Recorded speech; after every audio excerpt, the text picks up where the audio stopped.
పర్యావరణ హితమైన వినాయక విగ్రహాలను ప్రజలు వినియోగించాలని ఎమ్మెల్యే ఆర్ఎన్ శ్రీనివాసులు కోరారు. సోమవారం ఉదయం వినాయక నిమజ్జన ఏర్పాట్లను నగరపాలక సంస్థ కమిషనర్ ఎన్ మౌర్య, పోలీసు నగరపాలక సంస్థ అధికారులు, తిరుపతి వినాయక నిమజ్జన మహోత్సవ కమిటీ ప్రతినిధులతో కలిసి ఎమ్మెల్యే ఆర్ఎన్ శ్రీనివాసులు పరిశీలించారు. నిమజ్జనం జరిగే కుంటకు తెలుగు గంగ నీటి ట్రయల్ రన్ను నిర్వహించారు. కుంటను పూర్తి స్థాయిలో నీటితో నింపాలని ఎమ్మెల్యే ఆదేశించారు. నిమజ్జనం సందర్భంగా వినాయక సాగర్కు వచ్చే భక్తులకు ఎటువంటి అసౌకర్యం కలగకుండా ఏర్పాట్లు చేయాలని ఆదేశించారు. వినాయక విగ్రహాలను సాగర్కు తీసుకొచ్చే వాహనాలను వరుస క్రమంలో అనుమతించాలని ఆయన పోలీసులకు సూచించారు. మండపాల వద్ద తగిన భద్రత కల్పించాలని అన్నారు. కుంటను నీటితో నింపుతామని అన్నారు. మరుగుదొడ్లు కావాలని ప్రజలు అడిగారని, ఏర్పాటు చేసేందుకు చర్యలు చేపడుతున్నామని అన్నారు. సాగర్లో ఉన్న చిన్న చిన్న సమస్యలను వెంటనే పరిష్కరించాలని అధికారులను ఆదేశించారు. సాగర్ చుట్టుపక్కల అన్ని ప్రాంతాల్లో పారిశుద్ధ్య పనులు బాగా చేయాలని అధికారులను ఆదేశించామని అన్నారు. అన్ని విభాగాల అధికారులు సమన్వయం చేసుకుని వినాయక చవితి వేడుకలు విజయవంతం చేయాలని కోరారు. ప్రజలందరూ పర్యావరణహితమైన మట్టి విగ్రహాలు వినియోగించాలని కమిషనర్ కోరారు. ఈ కార్యక్రమంలో నగరపాలక సంస్థ deputy commissioner Amaraiah, superintendent engineer Mohan, డిఈలు విజయ్ కుమార్ రెడ్డి, నరేంద్ర, డిఎస్పీలు Venkatanarayana, Ramakrishna, CI Ramakishore, health officer doctor Yuva Anvesh Reddy, DCP Srinivasareddy, fire officer Srinivasarao, Tirupati Vinayaka మహోత్సవ committee convener Samanchi Srinivas, Bhanuprakash Reddy, RC Munikrishnan, ఓక విజయ్ కుమార్, గుండాల గోపీనాథ్ తదితరులు పాల్గొన్నారు.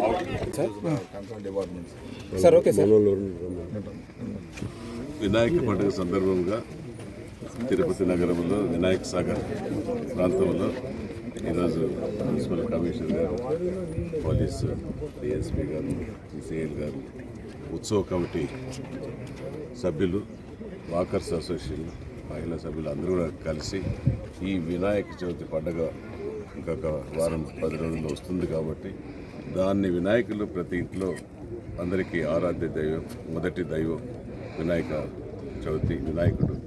ఆ వినాయకుడికి పూజలు చేసి దాన్ని నిమగ్నం చేసేదానికోసం ఇక్కడ ఒక వినాయక సాగర్ కాంప ఏరియాలో ఒక మంచి పాండ్ ఏర్పాటు చేసి మంచినీళ్ళు, తెలుగు గంగ నీళ్లు దానికి నింపి అక్కడ తిరుపతి పట్టణంలో ఉండే పూజించిన వినాయక విగ్రహాలు మొత్తం ఆ పాండ్లో వేసేదానికి ఏర్పాట్లు పరిశీలించడం కోసం ఈరోజు మున్సిపల్ అధికారులు, పోలీస్ అధికారులు, ఉత్సవ కమిటీ నాయకులు, వాకర్స్ అసోసియేషన్ సభ్యులు అందరూ కూడా కలిసి వారి అభిప్రాయాలు తెలుసుకోవడం జరిగింది.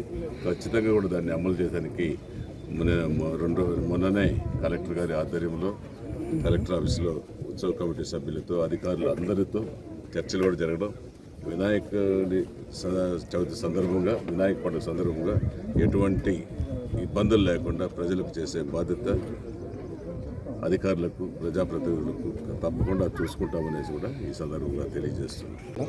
ఈ వినాయక చవితి సెలబ్రేషన్స్లో భాగంగా వినాయక నిమజ్జనం ఇక్కడ వినాయక సాగర్లో చేస్తారు కాబట్టి ఆ అరేంజ్మెంట్ చూసుకోవడానికి ఈరోజు గౌరవ ఎమ్మెల్యే గారు అండ్ అధికారులు, మున్సిపల్ కార్పొరేషన్ అధికారులు, పోలీస్ వాళ్ళు అందరం కూడా వచ్చాము.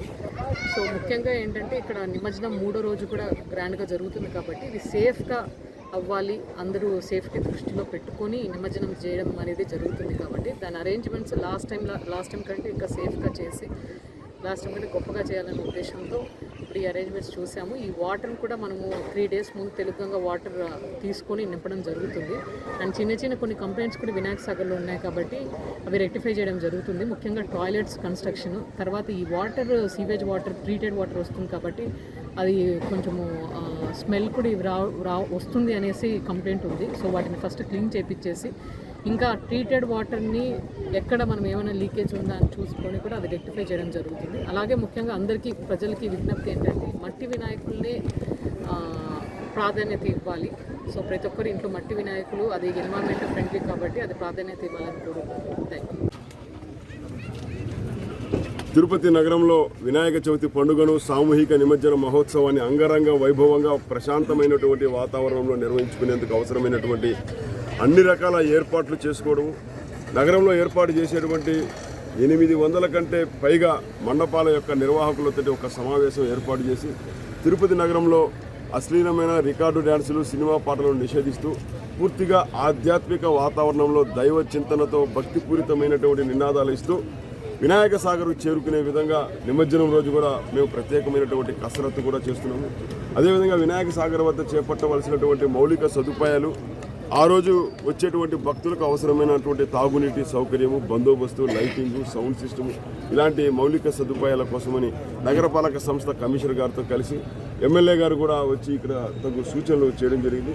కాబట్టి రానున్నటువంటి వినాయక చవితి అంగరంగ వైభవంగా మరియు ప్రశాంతంగా నిర్వహించుకుంటామని, దానికి మండప నిర్వాహకులందరూ కూడా సహకరించి తిరుపతి యొక్క వినాయక చవితి పండుగను, నిమజ్జన మహోత్సవాలను దేశంలోనే ఆదర్శంగా ఉండే విధంగా పర్యావరణ హితమైనటువంటి పండుగను, ప్లాస్టర్ ఆఫ్ ప్యారిస్ను పూర్తిగా నిషేధిస్తూ మట్టితో చేసినటువంటి గణపతి విగ్రహాలను మాత్రమే ప్రతిష్ఠించి పర్యావరణ హితమైన పండుగ తిరుపతిలో జరుగుతుందనేటువంటి ఒక మెసేజ్ను అందరికీ ఇచ్చేదానికోసమని ఇవాళ ఉత్సవ కమిటీ అందరితో కలిసి పనిచేస్తూ ముందుకెళ్తున్నాం.